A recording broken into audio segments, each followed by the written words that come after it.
ये 12 नंबर का सूत्र है। पहले सूत्र का उच्चारण कर लेते हैं। न भेदात् इति चेत् न प्रतीकम् अदद्वचनात् न भेदात् इति चेत् न प्रतीकम् अदद्वचनात्।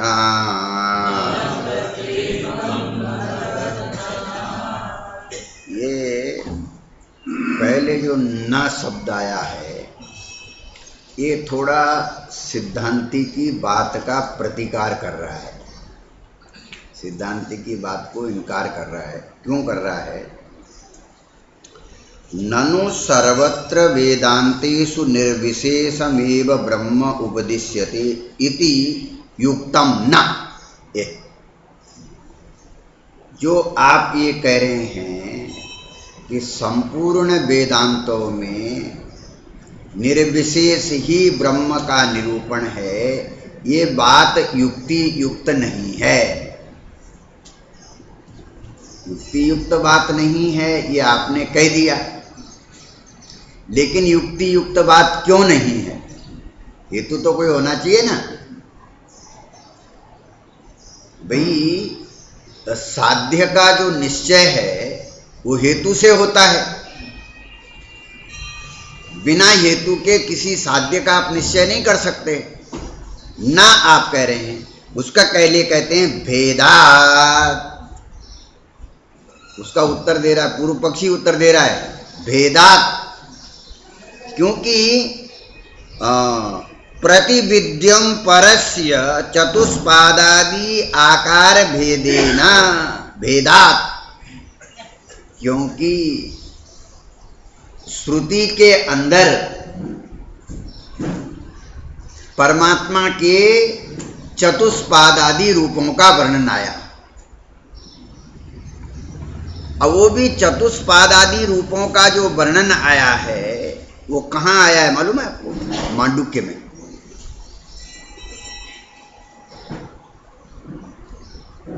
विश्व, तेजस, प्राज्ञ और तुरीय, तो जो परमेश्वर के चतुष्पादादि रूपों का वर्णन आया उससे ये पता लगता है कि श्रुति का तात्पर्य केवल निर्विशेष का निरूपण करने में नहीं है, क्योंकि भेद की प्रतिपादक श्रुतियां मौजूद हैं। ये कह रहा है वो पूर्व पक्षी जो है कह रहा है। वो कोई ये नहीं कहता कि परमेश्वर निर्विशेष नहीं है, लेकिन उनका कहने का तात्पर्य यह है कि परमेश्वर सविशेष भी है। खाली निर्विशेष है ऐसा नहीं है, सविशेष भी परमेश्वर है। बात समझ में आ रही होगी शायद। भेदात् सविशेषम अपि श्रुति बलात् अंगीकर्तव्यम। आपने कल ये बात बताई थी कि भाई परमात्मा के स्वरूप का निश्चय करने में एकमात्र श्रुति ही प्रमाण है। श्रुति के आगम के अलावा कोई दूसरा प्रमाण नहीं है। दूसरे जितने प्रमाण हैं वो प्रमेय को जानने के हैं। प्रमेय समझते हैं?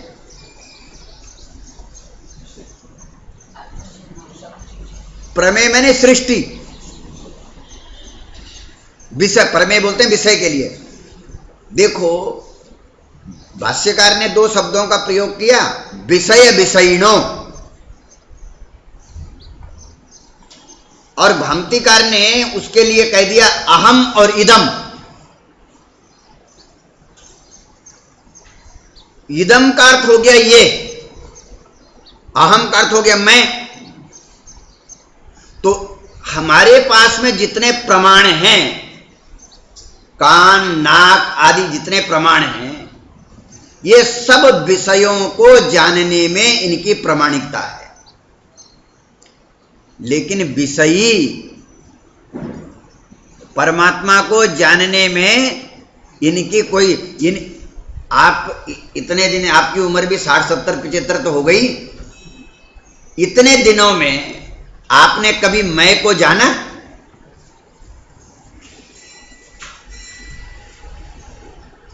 मैं को देखा? जिसके भरोसे सारी गाड़ी चल रही है, ये बोलते हैं ना, मैं और ये, जिसके भरोसे ये चल रहा है उसका तो आप खूब लालन पालन करते हो, लेकिन जिसके द्वारा चल रहा है वो बिल्कुल अज्ञात है। तो वो क्या कह रहा है पूर्व पक्षी? सविशेषम अपि श्रुति बलात्। हम ये नहीं कहते आपको, वो भी श्रुति का ही प्रमाण उसमें है कि परमात्मा सविशेष। मूर्तंच अमूर्तंच आप पढ़ते हैं, मूर्त भी है अमूर्त भी है, व्यक्त है अव्यक्त है, तो श्रुतियों के अंदर आया है। द्वे ब्रह्मणे रूपे लिखा पढ़ा होगा आपने। ये सब बात करके, क्योंकि मैंने कभी आपको बताया था, देखो जो प्रस्थान त्रय है उसमें जो स्मार्त प्रस्थान होता है उसमें वक्ता की प्रधानता होती है। जो श्रौत प्रस्थान होता है उसमें वचन की प्रधानता होती है। और ब्रह्म सूत्र जो है वो दर्शन प्रस्थान है। तो दर्शन प्रस्थान के अंदर विचार की प्रधानता होती है। किसकी प्रधानता है? विचार की प्रधानता। अब जब जहां विचार की प्रधानता है वहां पर फिर तो विचार करने के लिए ऐसा बोलते हैं ना, विचार शब्द जो संस्कृत में बनता है ना, बी उपसर्ग पूर्वक चरगति भक्षणयो धातु से बनता है। बी उपसर्ग है, एक नियम है, छोटा सा बता देता हूं, वैसे आपका काम का तो नहीं है वो। उपसर्ग बलात् धात्वर्थ बलात् अन्यत्र नियते। जैसे ह्री धातु है, ह्री का अर्थ हरण है, ह्री धातु, खाली ह्री धातु लो आप, उसमें बी उपसर्ग लगा दो तो क्या अर्थ होता है? बिहार। बी उपसर्ग बिहार लगा दिया ना, बिहार हो गया। और प्र उपसर्ग लगा दो तो क्या हो गया? प्रहार। तो बिहार में और प्रहार में कितना अंतर हो गया? तो उपसर्ग बलात्, उपसर्ग के बल से धातु के अर्थ को बलात् माने जबरदस्ती अन्यत्र नियते, दूसरी जगह ले जाया जाता है, अर्थ दूसरा हो जाता है। इसलिए विचार शब्द जो है ना, धातु अर्थ चर धातु है। तो चर धातु का अर्थ हो गया गति और भक्षण। गति और दोनों अर्थ है ना। कभी कभी बोलते हैं ना, ये दिन भर चरता रहता है, तो अर्थ क्या हुआ? मैंने दिन भर खाता रहता है। और चरती, चरती मैंने चलता ही, चरे वेती, चरे वेती, चरे वेती का अर्थ चलते रहो चलते रहो चलते रहो, ये हो गया। लेकिन बी उपसर्ग आ गया तो उसमें अर्थ करते हैं आत्मा से निकल करके विषय की तरफ जाने का नाम हो गया संसार। आत्मा को छोड़कर बहिर्मुख, सीधी बात, सीधी सीधी बात बोले ना, तो बाहर की तरफ जाने का नाम हो गया क्या? संसार। और संसार में जब आप बहुत ज्यादा खो जाते हैं उस समय आप अपने को भूल जाते हैं। आत्मविस्मृति। दुनिया में सबसे बड़ा पाप यदि कोई है तो आत्मविस्मृति है। आप कोई भी काम करें लेकिन सजग होकर के करें, लेकिन आत्मविस्मृति हो जाती है। चलो बात समझ में आ रही होगी शायद थोड़ी बहुत। ये हो गया संसार। और विचार क्या हो गया? बी मैंने विपरीत चलना। तो विषय को छोड़ करके आत्मा की तरफ जाने का नाम है विचार। खाली विचार शब्द का अर्थ है। जब विचार के आगे कुछ जोड़ो, हमने संसार का विचार, जब वो जोड़ दोगे तो अलग अर्थ हो जाएगा। लेकिन सीधा साधा विचार शब्द का अर्थ हो गया विषय को छोड़ करके आत्मा की तरफ जाने का नाम हो गया विचार। और आत्मा को छोड़ करके विषय की तरफ जाने का नाम हो गया संसार। ये समझ लीजिए बात। चलो सविशेषम श्रुति बलात् अंगीकार। तो अंगीकर्तव्यम, ऐसा आपको स्वीकार करना, सविशेष भी स्वीकार करना चाहिए, ऐसे पूर्व पक्ष का आग्रह है। तब इसी सूत्र के अंदर देता है चेत भेदात, ये इतने का अर्थ हो गया भेदात इति चेत, ऐसा माने तो ना, ऐसा आप नहीं मान सकते। इति चेत ना, क्यों?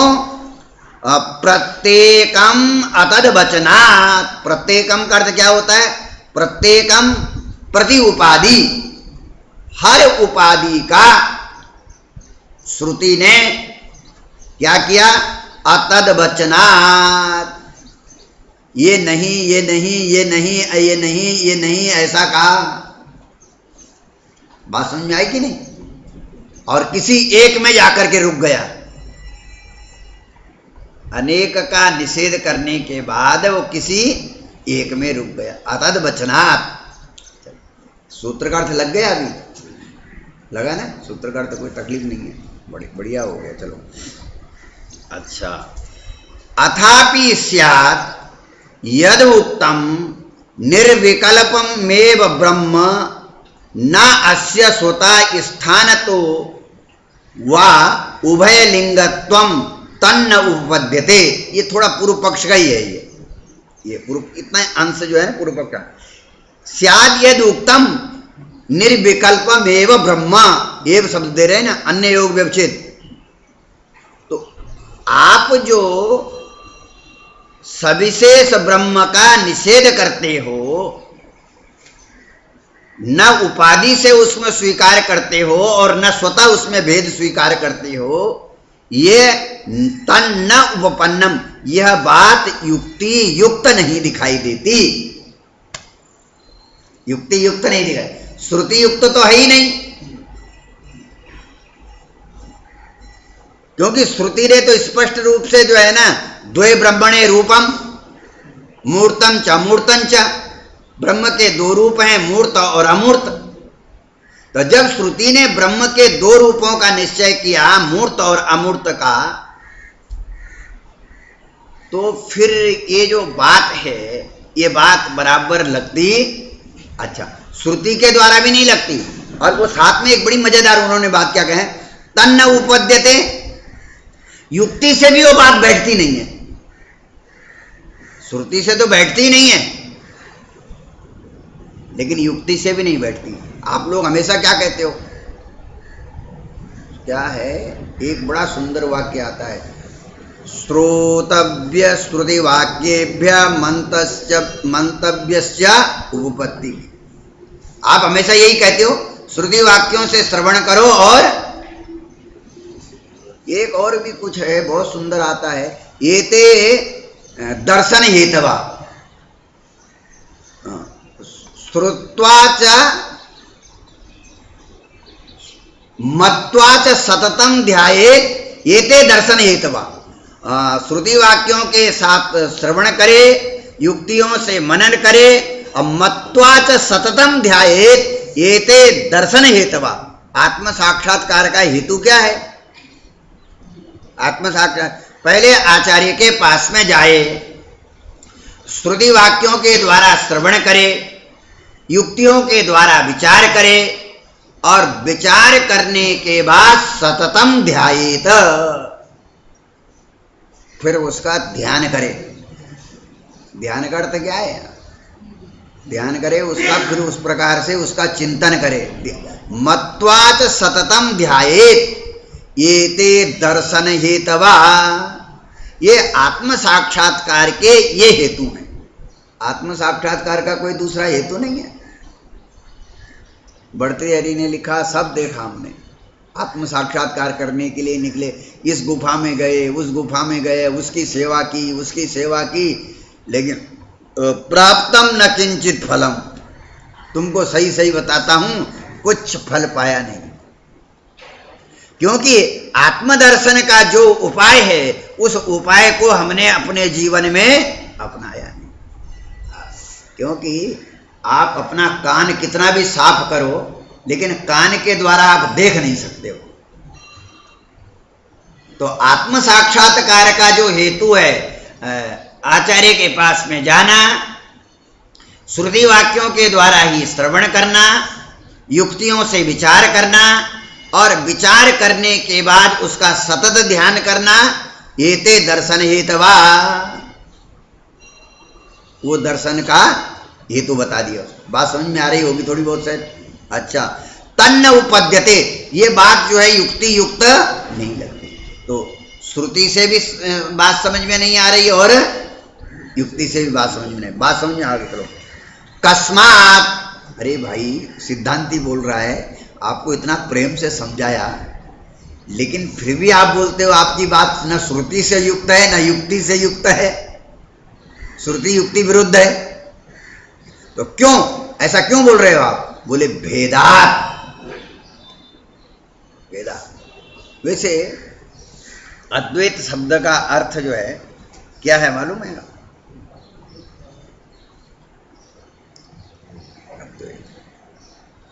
कल एक आदमी आया था यहाँ पे, उसकी पूजा थी, तो पूजा करने के बाद उसने कहा कि मुझे को थोड़ा महाराज जी के दर्शन करना है, तो ऊपर आ गया ऐसे ही। उसने कहा महाराज मेरा पोता हुआ है। मैंने कहा बड़ी अच्छी बात है। अब पोते का नाम हमने अद्वैत रखा है क्या? उसकी पत्नी भी साथ में थी, दादी।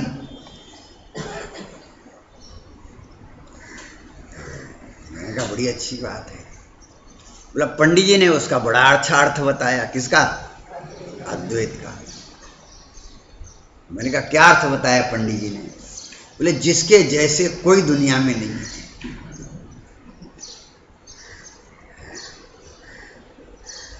हमने कहा देवी ऐसा है, एक बारी अकबर ने बीरबल से पूछा दुनिया का सबसे खूबसूरत बच्चा कौन है? तो बीरबल उसको एक नाले में ले गया। वहां एक लड़के की नाक बह रही थी, कपड़े फटे थे, चेहरा काला था। उसने कहा ये लड़का सबसे खूबसूरत है। तो अकबर को गुस्सा आया भयंकर। उसने कहा इतना बदसूरत बच्चा है। तो उसकी मां बगल में खड़ी थी, उसने 2 चांटे मारे उसके। किसके? अकबर के। मां की दृष्टि से देखो तो सारे बच्चे ही खूबसूरत हैं। ये तो हर आदमी की अपनी याद, जिस वस्तु के प्रति आपके चित्त में प्रेम है, वस्तु में गुण नहीं होते हैं, वो आदमी के प्रेम में गुण है। वस्तु की सन्निधि में जब आप रहते हो तब आपको वस्तु का यथार्थ ज्ञान होता है। और कल को उसी की बहू आएगी और गाली देगी उसको, फिर देखो वो बोलेगी इसके नालायक कोई नहीं है दुनिया में। तो बोले अद्वैत शब्द, हमने कहा ऐसा तो हमने कहीं अद्वैत का अर्थ ऐसा अद्वितीय तो कहीं है ही नहीं। अद्वैत शब्द का अर्थ शास्त्रों में है अविरोधो अविवादस्य। अद्वैत शब्द का अर्थ होता है जब आपका किसी से कोई विरोध ना हो और कोई विवाद ना हो। जल का पृथ्वी से अभेद है, क्योंकि जल का पृथ्वी के साथ में कोई विरोध नहीं, कोई विवाद नहीं। फिर जल का आगे चलो, अग्नि के साथ कोई विरोध नहीं, कोई विवाद नहीं। फिर उसके आगे आप चलो वायु आ जाएगा, वायु के बाद फिर आकाश आ जाएगा। आप यदि विचार करके जाओगे तो अंतिम में प्रतिष्ठा उस अद्वैत में ही प्रतिष्ठा हो जाती है। ये तो एक कार्य वर्ग एक विकृति की तरफ बढ़ता है, तो अद्वैत का अर्थ हो गया। और ये तभी संभव है, विरोध और विवाद केवल आदमी का अपने से नहीं होता।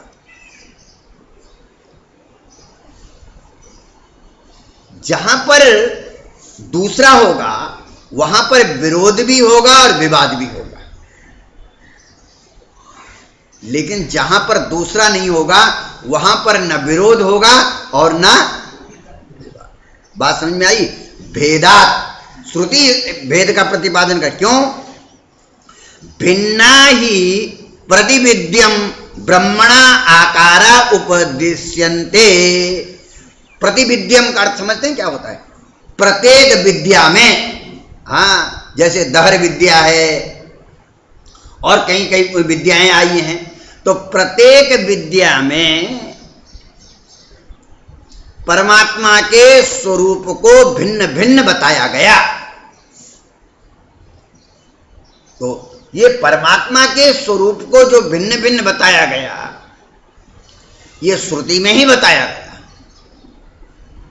जो परमात्मा के स्वरूप का निर्धारण करने वाली है। तो परमात्मा के स्वरूप का निर्धारण करने वाली जो श्रुतियां हैं, उन श्रुतियों के अंदर भी भेद का निरूपण किया गया। बात समझ में आ रही होगी शायद। ब्रह्मणा आकारा उपदिश्यन्ते, आकारा शब्द है, बहुवचन है। ब्रह्म के बहुत सारे आकार बताए गए। अच्छा, क्या आकार बताए? चतुष्पाद ब्रह्म, ब्रह्म को चतुष्पाद बताया।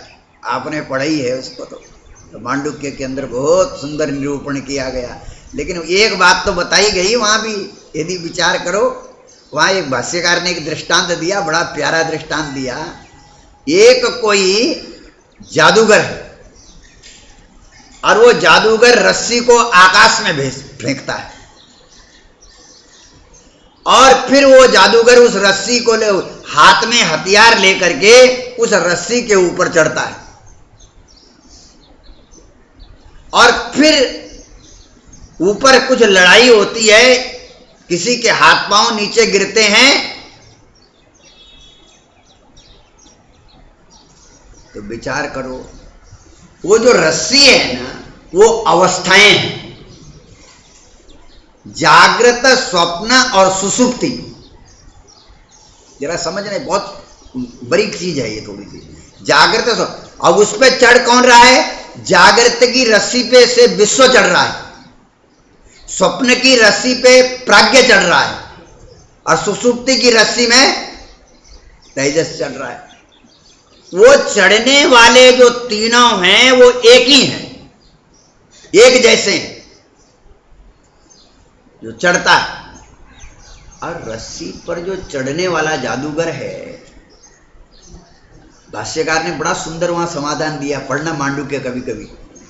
परमार्थ मायावी भूमिष्ठो, भाष्यकार लिखते हैं, जो असली मायावी है वो तो जमीन पे ही लेटा हुआ है, वो ऊपर चढ़ा नहीं। लेकिन मायावी, इव मायावी, वो मायावी के जैसे है। तो विश्व, तेजस और प्राज्ञ वो तुर्य के जैसे ही हैं। और बाद में बोलेंगे तुर्य के जैसे नहीं, तुर्य ही है।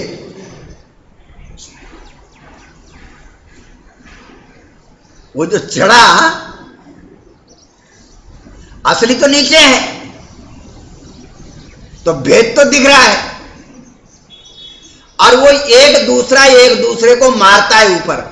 तो मारते का मतलब क्या हुआ? एक अवस्था दूसरी अवस्था को मार देती है। जागृत अवस्था को स्वप्न अवस्था मारती है, और स्वप्न को सुसुप्ति, और सुसुप्ति को फिर जागृत। और परमार्थ जो माया, वास्तविक माया भी कौन हो गया? तुर्य। अरे उस तुर्य का नाम ही विश्व है, उस तुर्य का नाम ही तेजस है, और उस तूर्य का नाम ही प्राण। मैंने कभी आप लोगों को तो महात्मा लोग समझाते हैं कि भाई देखने वाले में और सुनने वाले में क्या अंतर है?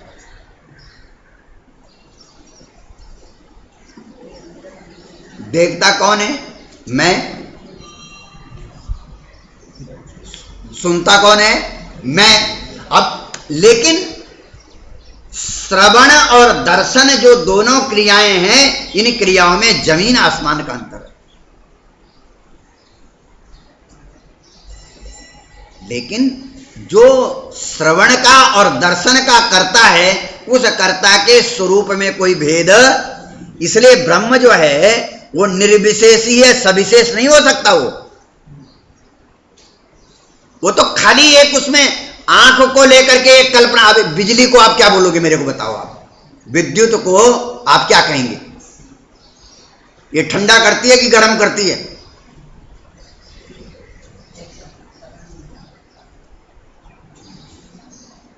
उपकरणों की वजह से उसमें उस क्रिया के लिए जिम्मेदार हम लोग ठहरा देते हैं।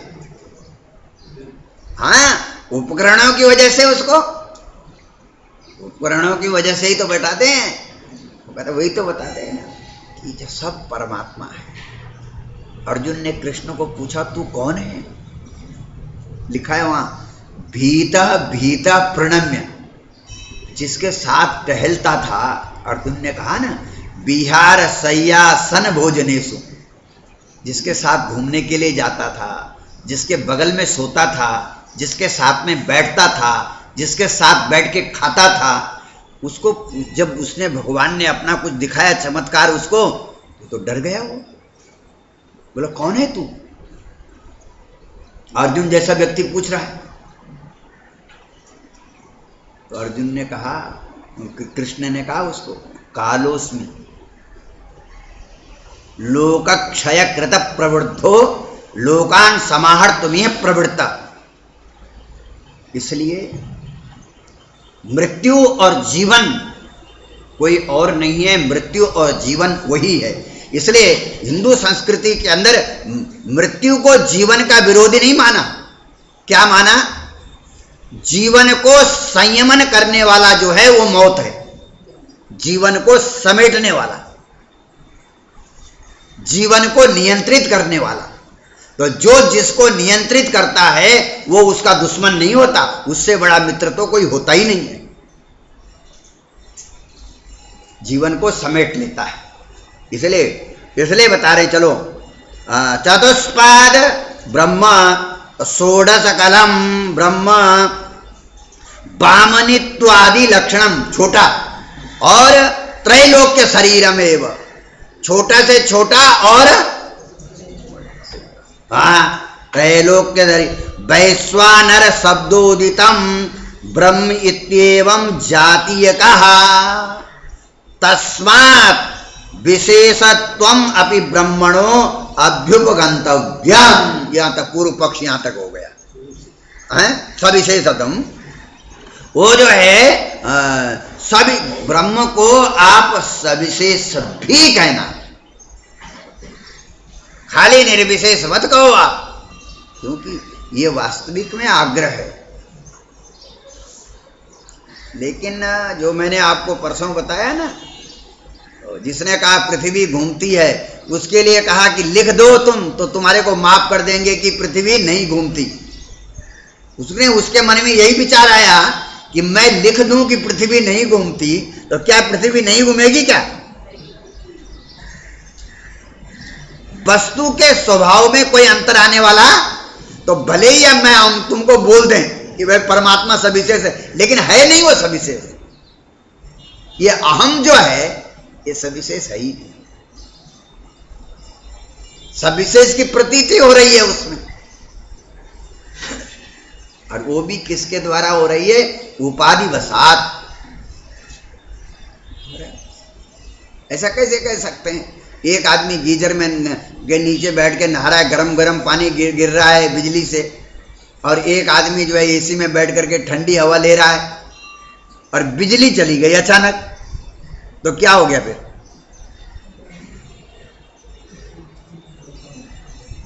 नहीं नहीं, उसकी विशेषता क्या रही? उसकी कोई विशेषता नहीं है। याज्ञवल्क्य ने भी अपनी पत्नी को कहा, उसने कहा कि किम वित्तेन अमृतस्यामा, क्या मेरे पास में जब इतना वित्त आ जाएगा तो मैं अमर हो जाऊंगी कुछ? उसने कहा देख तेरे को एक सीधी सीधी बात बताता हूं, यथा उपकरण बताम जीवितम तथैव ते जीवितम स्यात्। इतनी सीधी बात दुनिया में कोई पति अपनी पत्नी से नहीं बोल सकता। उसने कहा वित्त से तो अमर होने की आशा भी नहीं करना। मैं आपको कभी कभी बताता हूं, आपके बच्चे नालायक होंगे अथवा लायक होंगे, यदि नालायक हैं आप कम से कम उनसे सुख की आशा तो कर सकते हो, लेकिन वित्त से तो सुख की, याज्ञवल्क्य कहते हैं सुख की आशा भी नहीं करना, बिल्कुल आशा ही नहीं करना उससे। हाँ, यथा उपकरण बताम जीवितम,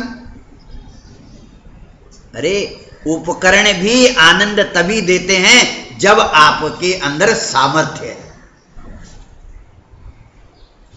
यदि आपके अंदर सामर्थ्य नहीं है तो अब उपकरण आपके दुख के कारण बन जाते हैं, नहीं बनते। इसलिए वो जो वास्तविक चीज है उसके अंदर सविशेषता कैसे आएगी? लेकिन दिखती है ये बात, ये जो बात है ना ये दिखती है जब। अच्छा, और ये कल्पना खाली सामान्य अद्वैत के आचार्यों ने, कई बड़े बड़े आचार्यों ने भी ये कल्पना की है कि अद्वैत के भी आचार्यों ने भक्ति अर्थम कल्पितम द्वैतम अद्वैतात् अभिरम्य, लेकिन वहां उद्देश्य अलग बता दिया, भक्ति अर्थ, और उसके साथ कल्पित शब्द भी जोड़ दिया है साथ में। तो जहां कल्पना जोड़ दी वहां बात ही खत्म हो गई। कल्पना का अर्थ ही होता है जो नहीं है वो हमने मान लिया, ये बड़ी बात हो गई। चलो, सविशेषत्वम ब्रह्मणो अभ्युपगंतव्यम, लगा ना सूत्र तो लग रहा होगा शायद। ननु उक्तम उभयलिंगत्वम ब्रह्मणः संभवति इति अयम अपि अविरोधः, इसमें भी किसी प्रकार का कोई विरोध नहीं। अयम अपि अविरोधः बोल, क्यों? उसके लिए बता रहे हैं, थोड़ा सुंदर दे रहे हैं। उपाधिकृतत्वात् आकार भेदस्य, ये जो आकार आदि भेद है ये उपाधि की वजह से। अभी वो विश्व बना तो विश्व किसकी वजह से बना? देखो, आप एक हमेशा ख्याल रखो, आंख रूप को देखती, उपभोग किसका करती है? और कान किसका उपभोग करता है? शब्द का। पक्की बात हो गई। लेकिन मैं यदि आंख होता तो मैं कभी शब्द नहीं सुनता, और मैं यदि कान होता तो मैं कभी रूप नहीं देखता। लेकिन आश्चर्य की बात है कि मैं रूप भी देख रहा हूं और इसका अर्थ ये है कि नहीं, इसमें सुनने का और देखने का अध्यारोप है। इसमें देखने का और सुनने का अध्यारोप है। अध्यारोप का अर्थ क्या होता है? जो चीज जहां नहीं होती उस चीज को वहां मान लिया जाता है। मैंने भ्रांति का अर्थ क्या है ये आप समझना थोड़ा बात। भ्रांति का जो अर्थ है ना वो बड़ा गजब का अर्थ क्या है शास्त्रों में। जहां जिसका अत्यंता भाव है वहां उसकी प्रतीति होना ही भ्रांति है। अत्यंता भाव समझते हैं? तीनों काल में, आत्मा में तीनों काल में घटाना पड़ा। जहां जो चीज तीनों काल में नहीं है वहां वो चीज दिखे आत्मा में ये अवस्थाएं तीनों काल में नहीं है। लेकिन दुख की बात क्या है, जो सबसे बड़ा जो दुख है, आत्मा के बिना किसी की प्रतीति नहीं हो सकती। यह है मुसीबत, उसके बिना प्रतीति नहीं हो सकती। अहम के बिना न बचपन की प्रतीति है, न जवानी की प्रतीति है, न बुढ़ापे की प्रतीति है, किसी की प्रतीति नहीं। इसलिए अधिष्ठान कौन है? मैं। इसलिए कृष्ण, जब अर्जुन ने पूछा ना, महाराज मेरे को स्थित प्रज्ञा का लक्षण बताओ, आप संतुष्ट पुरुष कौन है, जिसकी प्रज्ञा स्थित हो गई वो कौन है? तो कृष्ण ने उत्तर दिया, आत्मन्येव आत्मना तुष्टा स्थित प्रज्ञ तदुच्यते। स्थित प्रज्ञ वो है जो अपने से ही संतुष्ट है। जो अपने से संतुष्ट नहीं है वो स्थित प्रज्ञ नहीं हो सकता है। उसकी प्रज्ञा देखो, दूसरे से जिसको संतोष लेना होगा ना, उसकी प्रज्ञा हमेशा डामाडोल रहेगी। इसलिए ध्यान को भी जो कृष्ण ने जब बताया ना, जो मत्वाच सततम ध्यायते दर्शन हेतवा जो बताया ना, वहां भी ये बताया कृष्ण ने गीता में, यथा दीपो निवातस्थो नेंगते सोपमा स्मृता। श्री कृष्ण कहते हैं जैसे निवात स्थान में रखा हुआ दिया एक टक टक टक टक जलता है, हवा हो तो डगमगा जाता है, ऐसे ही ये चित्त जब एक समान हो जाता है। असली में वेदांत की दृष्टि से जहां इसको ध्यान बता रहे हैं, वेदांत की दृष्टि से वही वास्तविक में निधिध्यासन है, वही है निधिध्यासन। जहां पर दूसरा प्रत्यय आए बगैर एक ही प्रत्यय का चिंतन हो रहा है, वही निधिध्यासन है। बिल्कुल स्थिति डामाडोल ना हो, वो हो गया। चलो, लग रहा होगा शायद, अभी तो लग रहा है ना, कुछ तकलीफ तो नहीं हो रही है ना। चलो, अन्यथा ही निर्विशेषम एव भेद शास्त्रम प्रसज्जेत इति चेत। इसलिए यदि ऐसा बोलोगे आप तो क्या होगा, निर्विशेषम एव, निर्विशेष में ही भेद शास्त्रम प्रसज्जेत, भेद शास्त्र की प्राप्ति होगी। उसका उत्तर क्या देता है, न इति ब्रूमा। क्या ब्रूमा? प्रत्येकम अतद वचनात्। ये देख लीजिए, प्रत्येकम अतद वचनात्। अतद वचनात् मैंने निराकरण करके एक में ले आया उसको।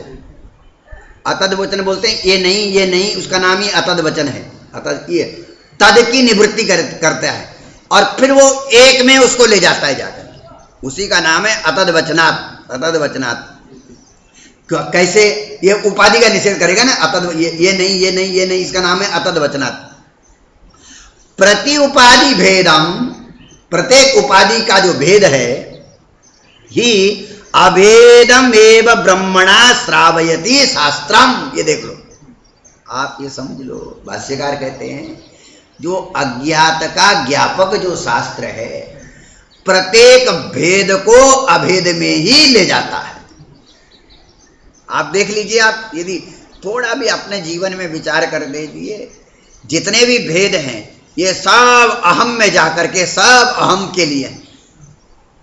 देख लीजिए आप, रूप देख के कौन खुश होता है? कहाँ शब्द सुन के कौन खुश होता है?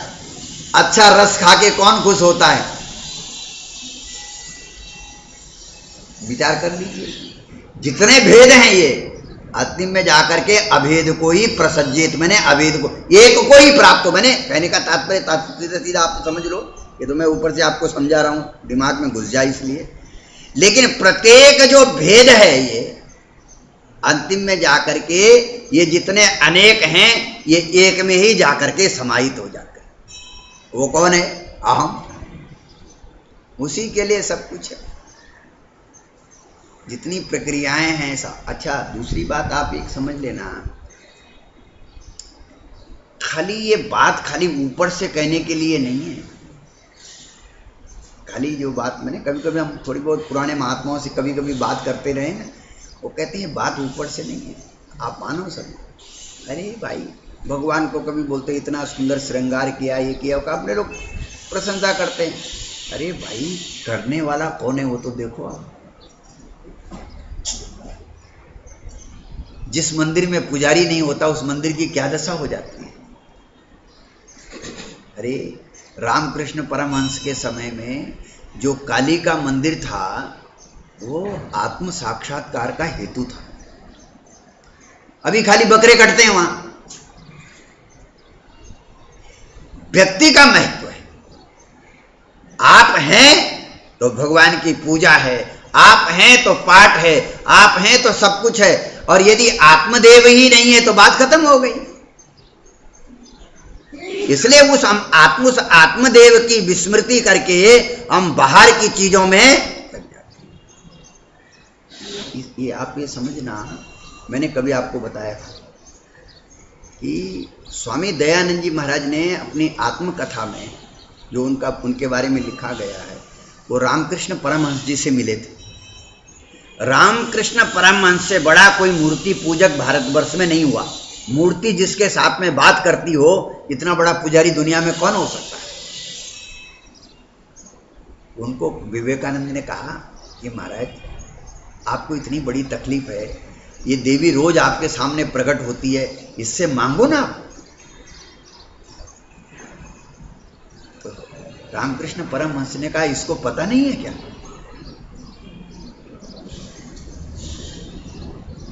मां मानते हो आप उसको, ब्रह्म विद्या है, वो जानती है मेरे लिए यही उपयोगी है, बस प्रारब्ध समाप्त करना है, विचार करके दे। और दयानंद जैसा मूर्ति का खंडन करने वाला आज तक भारतवर्ष में कोई पैदा नहीं हुआ। मुस्लिमों से भी ज्यादा खतरनाक थे वो। लेकिन वो जब परमहंस देव से मिले, उन्होंने अपने उसमें लिखा है कि मुझे उनको देख करके ऐसा लगा कि ये व्यक्ति आत्मसंतुष्ट है।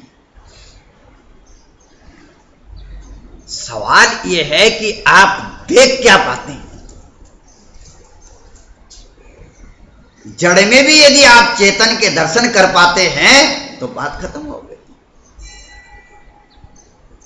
नहीं कर पाते तो फिर बात अलग है। फिर तो हमारे यहाँ जो बड़े बड़े ज्ञानी महापुरुष हो गए, हमारे यहाँ महाराष्ट्र के अंदर ही ज्ञानदेव जी महाराज के बारे में आता है कि वो भैंस की पीठ पे डंडे मारे, उनकी पीठ पे छाले पड़ गए। ये कोई बकवास नहीं है। आजकल का विज्ञान इस बात को नहीं समझ सकता। यो माम पश्यति सर्वत्र सर्वम च मयि पश्यति। उन्होंने वेद का उच्चारण कर दिया, भैंस वेद का उच्चारण करने लग गया। लेकिन आप सोचोगे कि आजकल के बुआ लोग ऐसा कर लें तो मुश्किल की बात है। फिर तो वो तो अपना तमरू शाम को यहां घुमाते हैं, शाम को वो बात यहां कहनी है, सुबह वहां कह देते हैं, धंधा है। तो कोई सिद्ध पुरुष हो तो इसका तात्पर्य क्या है? तात्पर्य इसका केवल इस बात से आत्मा का ही महत्व है, चेतन का महत्व है। लेकिन इतने महत्वपूर्ण चेतन को भी हम जड़ वस्तुओं के साथ में इतने उलझ जाते हैं कि चेतन को ही, यही है आत्मविस्मृति, उसी के खिलाफ है ये सब, और क्या। अच्छा, प्रत्युपाधि भेदम अभेदम एव ब्रह्मणा श्रावयति कौन? शास्त्रम। अज्ञात का जो ज्ञापक जो शास्त्र है वो अभेद ही श्रावयति, अभेद का ही श्रवण कराता है। अच्छा, बोले क्या अभेद का श्रवण कराया, जरा बताओ तो थोड़ा भाई। यश्चा अयम अस्याम पृथिव्याम तेजोमय अमृतमय पुरुषो यश्चा अयम अध्यात्म शरीर शारीरः तेजोमयो अमृतमय पुरुष अयमेव यो अयम आत्मा सा। ऐसा बताया ना। ये जो देखो, ये पृथ्वी में जो तेजोमय और अमृतमय पुरुष है, हाँ, ये पृथ्वी के अंदर भी ऐसा नहीं समझना, चेतना है इसमें भी, ये धारण करता है, ये ऐसा थोड़ा ही धारण करता है, ये सब अपने भले ही जड़ समझते हैं इसको। आप कुछ बीज बोते हैं, वो पेड़ बन के बाहर आ जाता है। इतना जरूर है कि चेतना बहुत ज्यादा प्रक्षुब्ध है, बस इतनी बात है। हम लोगों का भाग्य ये है कि हम लोगों की चेतना जागृत है, जागृत होते हुए भी उसको हम अन्यथा समझते हैं, बस और क्या, इतनी बात है। यश्चायम शारीरस तेजो, शारीर लिखा, शरीर नहीं शारीर है, होगा शारीर है ना, गलत है वो। यश्चायम अध्यात्म शारीर है, ये हमारे पास में संशोधित पुस्तक है ये। शरीरे भव शारीरा होना चाहिए, शरीर के अंदर होने वाला जो शरीर, जैसे वसुदेव और वासुदेव, तो आप जाप करते हो ओम नमो भगवते वसुदेवाय करते हो कि ओम नमो भगवते वासुदेवाय करते हो? हाँ, तो वासुदेव का अर्थ क्या हुआ? वसुदेव से उत्पन्न होने वाला वासुदेव। वासुदेव का अर्थ हो गया कृष्ण, और वसुदेव का अर्थ हो गया कृष्ण का बाप। बात समझ में आई कि नहीं? ऐसे ही शारीरा तेजो, शरीरे भव शारीरा, शरीर के अंदर होने वाला, इसको संशोधित कर लेना। तेजो अमृतमय पुरुषो अयमेव सयोयम आत्मा, इस शरीर के अंदर रहने वाला जो है स योयम आत्मा, वही आत्मा है। तो पृथ्वी के अंदर जो है वही शरीर के अंदर है, सब के अंदर। यहाँ जैसा घटाते हो ना, यही सब है। नाक से जो गंध ले रहा है ना, वही सब, वही स्पर्श का आनंद ले रहा है। ये सब आनंद लेने वाला मैं, और आनंद देने वाले ये सब नौकर चाकर हो गए सब हमारे, जो है ना, ये वही कठोपनिषद में दृष्टांत दिया है, ये सब नौकर हैं आपके। कौन? और ये कहते हैं जो साधना आप करते हो ना, साधना जबरदस्त आप साधना करो, तो साधना करने के बाद आपकी इंद्रियां गलत विषयों की मांग अपने आप सक्रिय हो जाती है, सक्रिय हो जाती है। ऐसा दृष्टांत देते हैं, कभी आपने भी देखा होगा, स्कूल में बच्चे खेल रहे हों, बच्चे खेलते हैं कि नहीं स्कूल में, मास्टर बाहर चले जाते हैं, बच्चे खेलते हैं। अच्छा, कोई गोटी खेल रहा है, कोई गुल्ली डंडा खेल रहा है, पुराने जमाने की बात है, सब मास्टर जी बाहर गए, और जैसे ही मास्टर जी आते हैं, देख लिया मास्टर जी आ रहे हैं, तो क्या करते हैं सब? कोई उल्टी पुस्तक पकड़ के बैठा हुआ है, क्योंकि तो कुछ कर ही और रहा था वो, तो ऐसी है। ये इंद्रियां जो है सब बच्चों की तरह हैं, और आत्मदेव जो है ना, ये जब सो जाते हैं तो ये सब उल्टा सुल्टा खेल खेलती हैं। मैंने कहने का मतलब जो करना है वो नहीं करती, और जैसे ही आत्मदेव जगते हैं तो ये फटाफट अपना काम। तो ये आत्मदेव, ये शास्त्र श्रवण जो है ना, ये उनको जगाने का एक प्रयास है। और जब वो जग जाते हैं तो ये इंद्रियां फिर अपने आप ही, वो बच्चे जैसे कैसे पुस्तक के पास में बैठ जाते हैं, ऐसे ही ये फिर अपना जो है ना सही सही काम करने लगते हैं। बताओ, चलो, अमृतमय पुरुषो अयमेव स यो अयम आत्मा इत्यादि। अतश्च न भिन्न आकार योगो ब्रह्मणा शास्त्रीय इति शक्यते वक्तुम। इसलिए भाष्यकार ने कहा, देखो ये जो बात जो है ना, ये ऊपर ऊपर से तो बात ठीक है, लेकिन शास्त्र की जहां तक बात है, मैंने आपको बताया ना, शास्त्र के दो अर्थ होते हैं। एक व्युत्पत्ति अर्थ है, तो व्युत्पत्ति अर्थ तो यह है कि भाई शास्त्रम हित शासनात्, जो आदमी के कल्याण के लिए आदमी के ऊपर शासन करे, आदमी के कल्याण के लिए। एक तो वो जो तो काम कराने वाला कौन होता है, वो कौन होता है जो काम कराता है? सुपरवाइजर बोलते हैं, क्या बोलते हैं उसको? वो दिन भर लगा के रखता है, डंडा लेके पीछे पड़ा रहता है, अरे खुदाई नहीं कर रहे हो, ये नहीं कर रहे हो, वो नहीं कर रहे हो। देखा हमने, वो जो गैस की लाइन डाल रहे थे, बेचारा वो काम करने वाले थक जाते थे, वो आ गया तो फिर लगा देता था काम। वो हित के लिए शासन नहीं करता, अपने स्वार्थ के लिए शासन करता है वो। लेकिन शास्त्र जो है ना, वो जीव के कल्याण के लिए जीव के ऊपर शासन करता है। अच्छा, दूसरी बात जो रहस्यपूर्ण बात है वो है अज्ञात ज्ञापक।